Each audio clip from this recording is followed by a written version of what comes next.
Bears versus Commanders on Thursday Night Football, and we have Joey Christopoulos from the Bleav Bears to help us preview this game. Let's go. Greetings and salutations. Welcome to Ref the District here for a game preview as the Washington Commanders host the Chicago Bears on Thursday Night Football. I'm Nathan Perry. That's the Stoner. We're here on the Bleav Network to talk to you about this game here. And we're going to have Joey Christopoulos join us in a little bit as far as getting that Bears side of the house, because there's a lot of interesting things, Stoner, that are going on there in Chicago. Maybe the coach is getting fired. What's going on with Justin Fields? Is this the game that he's going to have a breakout rushing game? We'll see all that when we're talking with Joey. What I want to know from you, Stoner, is on our side of the ball. Yeah. On the Commander side of things. Yep. Is this going to be a dominant performance? We saw a strong performance against the Eagles after a letdown against the Bills. Is this the game where, you know, kind of think about that Arizona start, right? Everyone thought that was going to be a dominant game. Now that we're 4 or 5 games into the season, we're seeing really where teams are. Is this the dominant game Washington should expect? Short answer is absolutely yes, it is that game. I get accused of being Debbie Downer on this show quite a bit, but I'm not Debbie Downer on this game at all. I think Chicago is just a really bad team on both sides of the ball.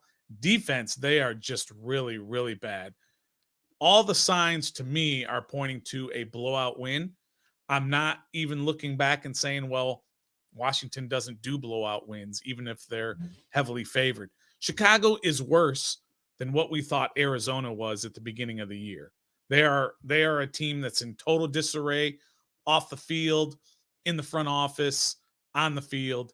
This should be a pretty convincing victory. It's not going to be like, we're not going to jump out like 24-0 kind of deal, but it's going to be one of those games to where we just slowly kind of pull away. Because I don't think offensively Chicago can do much, even though Washington's defense hasn't contained running quarterbacks very well. Yeah, there's a little concern there. Yeah, I'm not so concerned about the Chicago team at all. I think it's going to be a pretty convincing win for Washington. So on that front, Sam Howell is, as you said, going up against a defense that's not performed very well. I Bleav that they've allowed 20 plus points and, you know, for like 15, 16 games here, right, as they've been on an epic losing streak.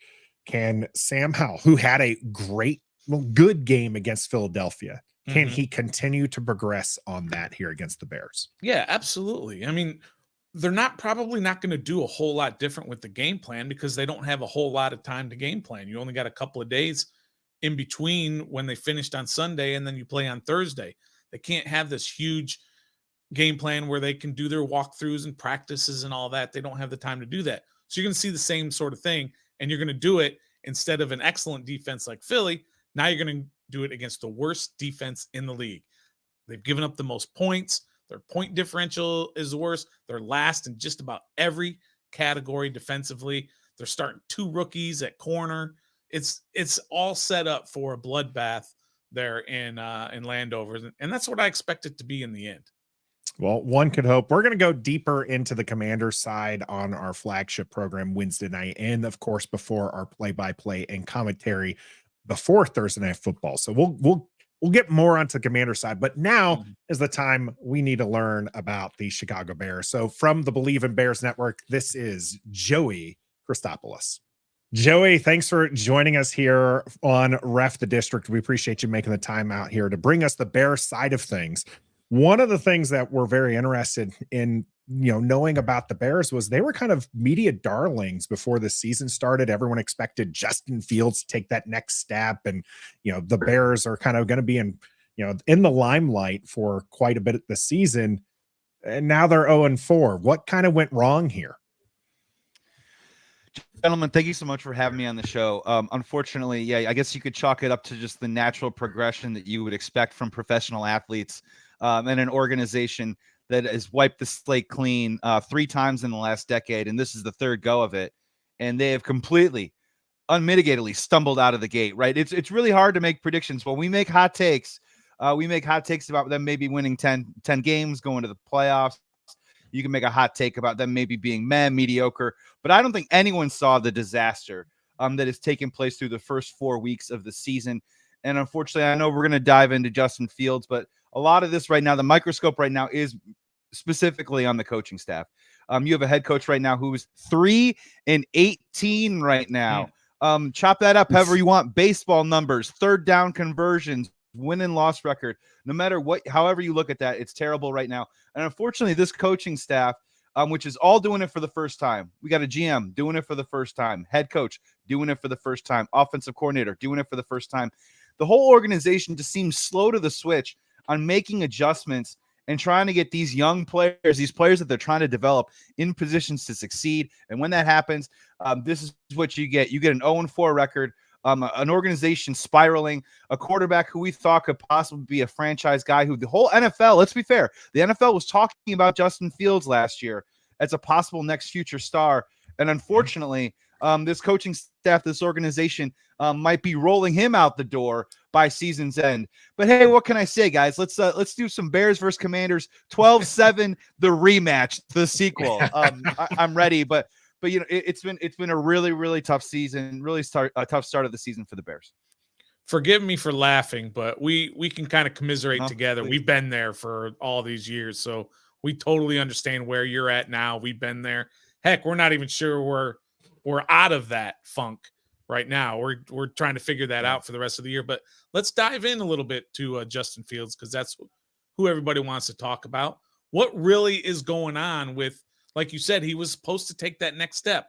I was one of those guys that said he's going to take that next step. I would take Justin Fields 100 times out of 100. I was about to say, Stoner, I think at the beginning of the season, you said that you'd take him even over Sam Howell. Absolutely. And he wasn't alone. Washington fans were willing to, before the draft, take away Justin Fields from Chicago, let you guys use that first pick on a new QB. Yeah, absolutely. And all of a sudden, everyone's happy we didn't take Justin Fields. Yeah. What's going on with Justin?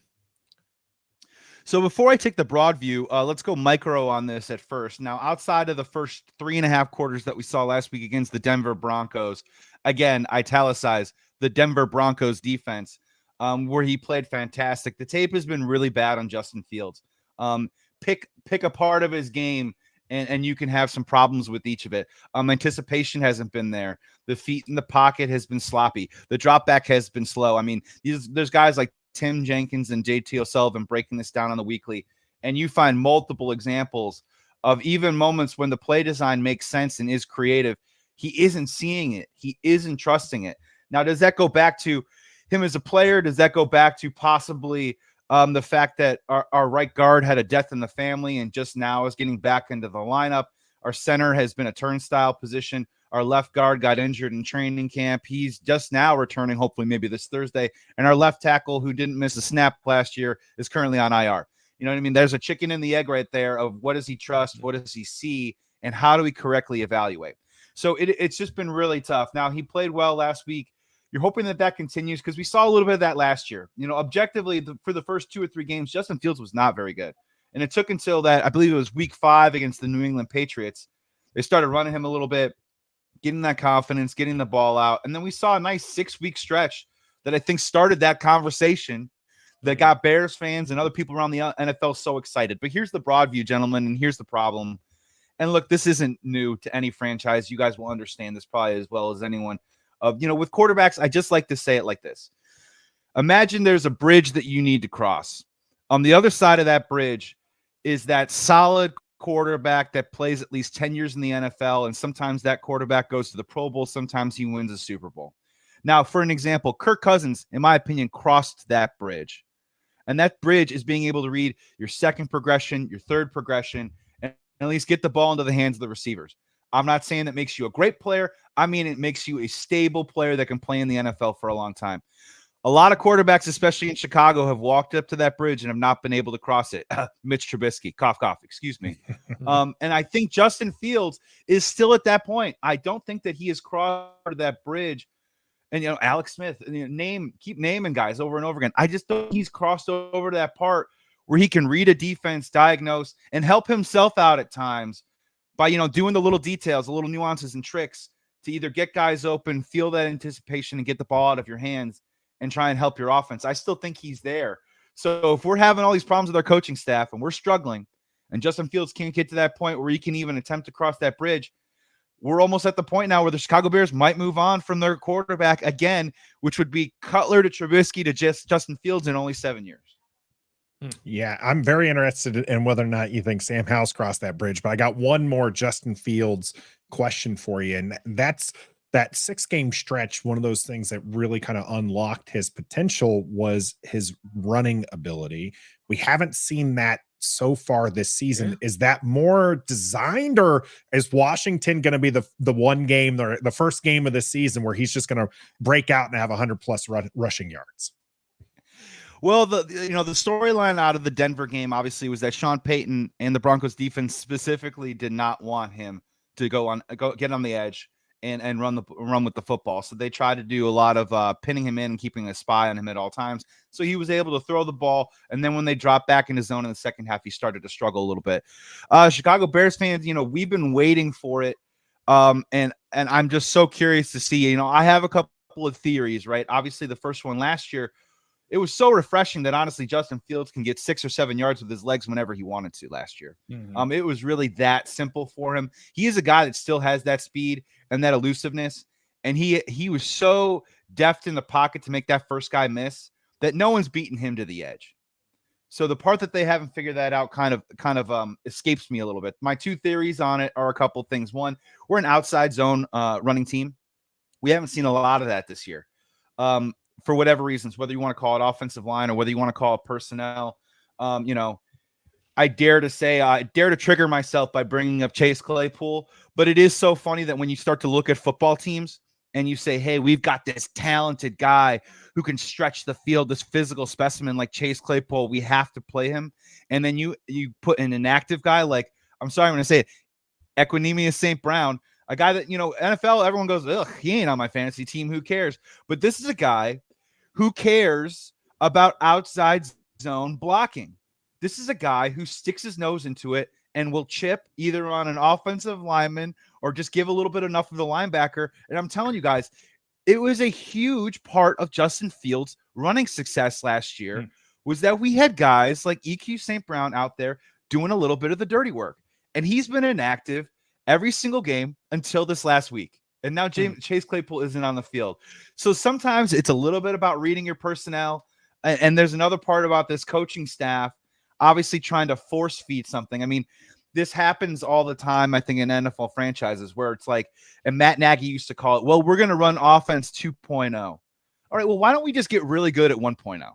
I get it. We completed the class. We went away for summer vacation. We came back, and now you're going to throw 2.0 on us. Let's just get really good at 1.0. And I think this is where the coaching staff whiffs so badly, is that instead of saying, hey, let's take what we did last year and get exceptional at it, right? Mm-hmm. Let's keep doing it and keep getting better and finding little nuances to continue to improve that. Instead, they said, no, Justin Fields, you're a pocket passer now.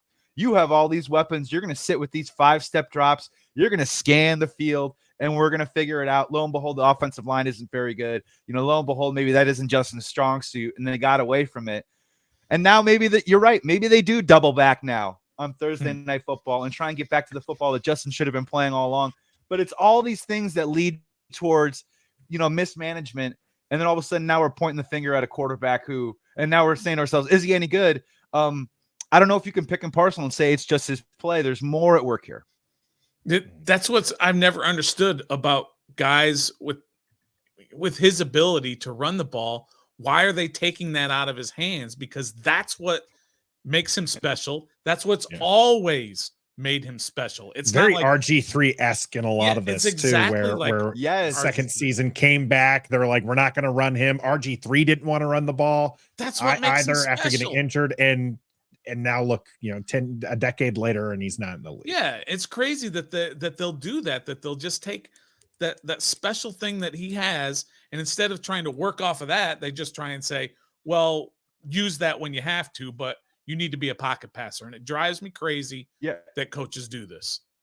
Yeah, and real quick, the irony of it is, gentlemen, is that Justin Fields has taken worse hits sitting in the pocket, failing to diagnose on a 5-step or a 7-step drop and getting crushed in the backfield than he has at any point with a design runner running the football. I mean, I've watched every snap. If you go, He's taking more hits back there than he is moving the football with it in his hands. So Sure. I'm right there with you guys, and it is quite a conundrum. Of course, you never want your franchise quarterback, I guess, to be exposed that often. But when you have that type of skill, when you have that type of skill, I mean, go for it, right? You can't predict the future. Seemed to work for Michael Vick for more than a decade in the NFL. Exactly. So I'm just Cam Newton. I mean, go down the list. Even Josh Allen right now. I mean, there's plenty of guys that get it done and still seem to have success. Oops.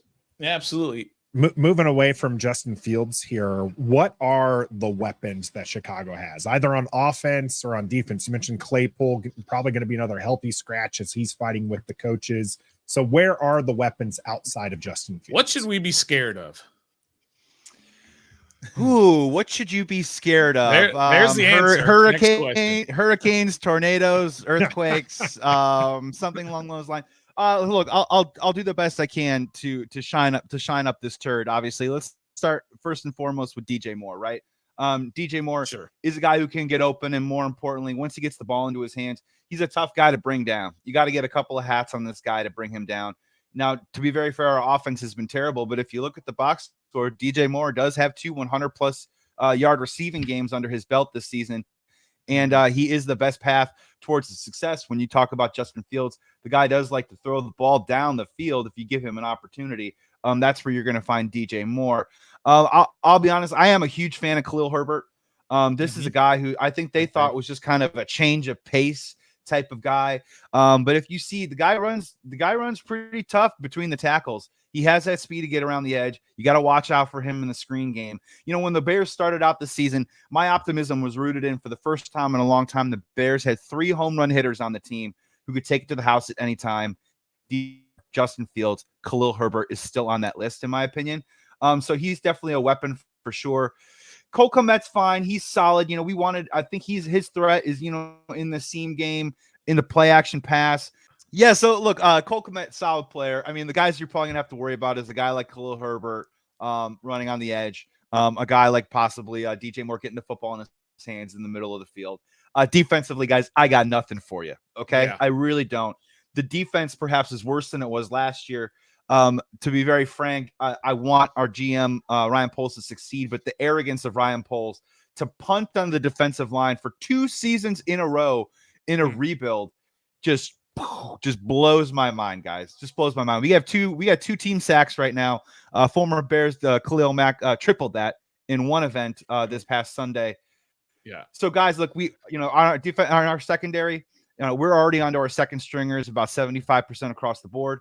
We signed these flashy new linebackers. They can't do anything. Guys are getting to the second level. It's all over the place. Getting no real push in the defensive line. So, I think if you're a Commanders fan and you're looking at this game, I think you're saying there's some must-sees from some guys on your team, namely like a Sam Howell. If Sam Howell wants a get-right game, ladies and gentlemen, we got it.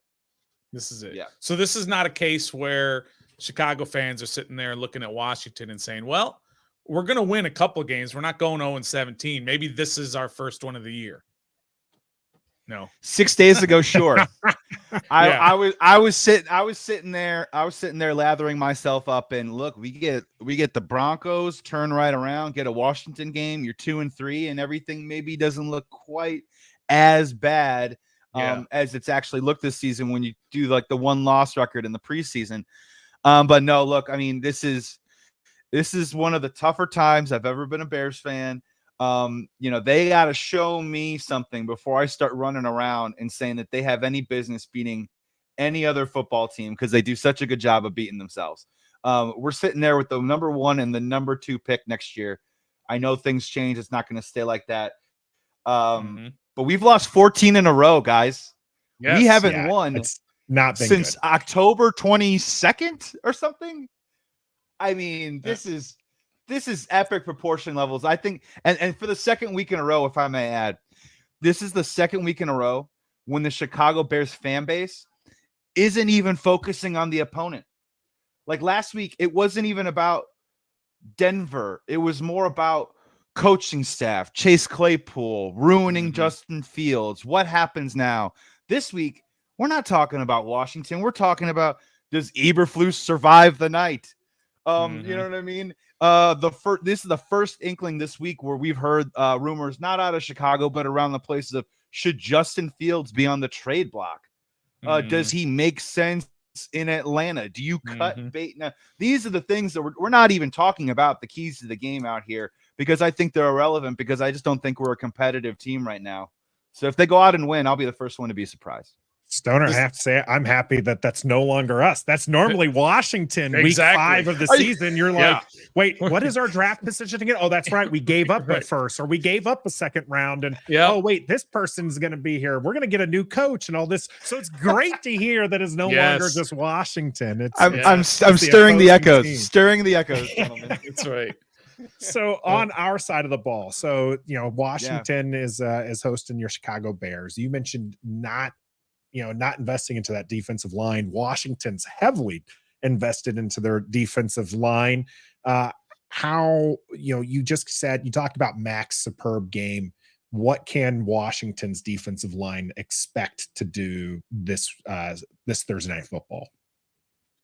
Well, it's as I previously mentioned, it is a bit of a mystery box, because we, in theory, might have the highest percentage of collection of offensive line pieces that we thought were going to start the season out there.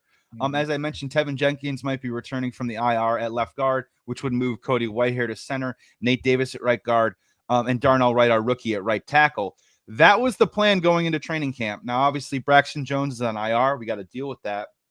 So the positive side is that, wow, we're getting closer back to full strength. The negative side is, holy cow, we have a left guard who hasn't played a single snap this year, and a guy who's moving from left guard over to center, Cody Whitehair, who, I'll be honest with you guys, isn't the best snapsman in the world. I don't even know if that's a real thing, but he ain't the best snapsman. So honestly, I see problems. And you guys have a talented, stout defensive front. I mean, when we talk about adding to the defensive line and we talk about having our hopes and our dreams, we often go to Washington's side. We go, oh, is Chase Young available? Man, Montez Sweat would be interesting in a Bears uniform. So you guys got guys up front there, which can make it a very long night for the Chicago Bears. And it's going to be a real challenge with this coaching staff on the Bears side to scheme up ways to keep them off the scent. We have fallen in love with the screen pass so far this season, running back, tight end, whatever it is. And even if it hasn't worked, we're still in love with it, baby. We ain't quitting the screen pass. So something for Commanders fans to keep an eye on a little bit as the game progresses. But honestly, you guys should be able to rush 4, not worry too much about blitzing. You might want to have a spy, keep your eye on Justin Fields, but again, you could play zone, run your rush your front 4, and I think you're going to have great success. I really do. All right, my last question for you, Joey, is looking at all the rumors that are out there with the coaching staff, and then you hear it from a lot of unconfirmed places, but they say, this might be the week that you get rid of Eberflus because you got the longer time in between games. Do you buy those rumors? I agree with those rumors. I don't think I buy. I don't think I buy. Joe's like, I started the rumor. Yeah, it was me the whole time. Yeah. So look, if you look at the history of the McCaskey family, he's never fired a coach in season. I have heard from very intelligent football minds in Chicago, former Bears wide receiver Tom Watt. I'll just give him credit. He brought up a great point. This team is still very young. If you fire a head coach, which means you're also firing probably the offensive coordinator, guess what? The defensive coordinator already got fired a couple weeks ago, resigned. Yeah. Who's coaching these young guys? Where's the stability? I mean, if you're trying to wring an ounce of development out of your young players, how are you going to get it? Even if Eberflus isn't the guy, right? If you're sitting in my seat from the Bears fan seat, I have a simple question for you, gentlemen. How many losses in a row does it take to lose your job? It's like a fortune cookie question. We're at 14. So what's the number? 15, 16, 17, 18. Where do you get where you have to say to yourself, this is a business of winning games? And at some point when the results aren't there, you have to move on. So I know that my teammate, former Bears defensive end Corey Wooten, has said a couple weeks ago that if they get to 0-5, that this is the time to do it with Eberflus. You move on. You have that mini bye week to try and get a new game plan in there, or at least a new voice in the room. But again, if you take off the top 3 heads of your team, who is it? Right. You know, who is it? Unless you And go not outside the building, you know? Yeah, Joey, not only who is it, but who's going to make up for all those positions of those guys who are moving up? Like Eberflus is already defensive coordinator, right? He's calling all the defense. So now he's gone. So now you're on your 3rd linebackers coach or whatever it might be, you know, or guys are doing 3 times the amount of responsibilities on defense. It wouldn't make sense to me, but you just can't keep going. Like you said, what's the number? 15, 16, 17? Yeah, and that's the rock and the hard place, right? I don't think we should Jeff Saturday this thing. You know what I mean? You know, pull some guy down from the rafters, because I think the Colts suffered more chaos probably from that, and even maybe stunted development of some guys than probably did any good. So, you know, I'm almost like, just, you know, like we got a beautiful 6-foot hole dug. I just might just sit down on that dirt and let Eberflus. I was about to say, you know what I mean? Right, Eberflus into the first overall pick, right? Into the first overall pick next year. You know, a talk for another time, but you know, all this, and so in so many different ways, all this is trending towards Jim Harbaugh getting offered a bag from the Chicago Bears. If you want to talk about the thing that checks all the boxes that ail this organization right now, from lack of football knowledge in the upper echelon levels to stop hiring first-time guys at every level of authority and trying to have them figure it out. I mean, we've done this for a couple of different regimes right now. John Fox is the only guy in the 21st century that we've hired as a head coach who had done it before. Maybe we switch it up. You know what I mean? Maybe we break the pattern a little bit. So look, nothing surprises me right now. But you know what? I'm just not gonna tear my hair out if they don't fire him after an 0-5 start, if they lose to the Commanders on Thursday night. Well, I look forward to Brian Urlacher being the head coach, at least temporarily, for the Chicago Bears after Eberflus gets fired there. And you guys have to wait for Harbaugh to be opened up. Can we do like a coach of the week thing? Like we'll bring Dick Butkus out for a week. There you go. We'll let George Wendt do it. You know what I mean? Because why not? Just let George Wendt go out and Chase be a Claypool super might fan not be on the field. You might as well at least have him on the sidelines calling a play or two. There you go. Let's make some use of the dollars being spent. Last question for you, Joey. What a mess. Yeah, please. What is the final score Thursday Night Football? So for those out there, and I don't know if this episode is also brought to you by betonline.ag, or if anyone likes to go to the betting windows this weekend. So the Chicago Bears have lost 14 games in a row. During that span, for the first time in NFL history, they have allowed at least 25 points in every single one of those games. So strike me down if this Thursday is not the week that streak does not continue. So at this point right now, I'm probably feeling somewhere maybe like a 27-17 Commanders area. You know, I want our offense to do well, but again, with that defensive front, I do have my concerns, and obviously I would hope that the Chicago Bears would be building off of honestly one of Justin Fields' best offensive performances, at least with his arm, that we've seen in his NFL career. I mean, we're talking 335 passing yards. It's pretty good. 4 touchdowns, first 300 game for him. You want to see them build on that, but unfortunately, I just don't have the confidence that this coaching staff knows how to build on things like that, because we've seen them always revert back to the mean. So I'm saying probably 27-17 Washington, but I'm just telling you guys, it's a get-right game, right? So if you guys go out there, do what you need to do, feel good about it, build on it, but do not be fooled. We are the Chicago Bears. We're not the rest of the NFL, so I'm sure plenty of work to be done, whoever decides to shine for Washington. All right. Well, this was Joey Christopoulos from the Bleav in Bears podcast. We appreciate you, Joey, coming out here on Ref the District. You heard it from him. Washington's going to walk away with this one. So be sure to check out our Day After Reckoning on Friday, where we'll break down the game. But until next time. How about a Curtis Enos for a game or two coaching? Be a fan.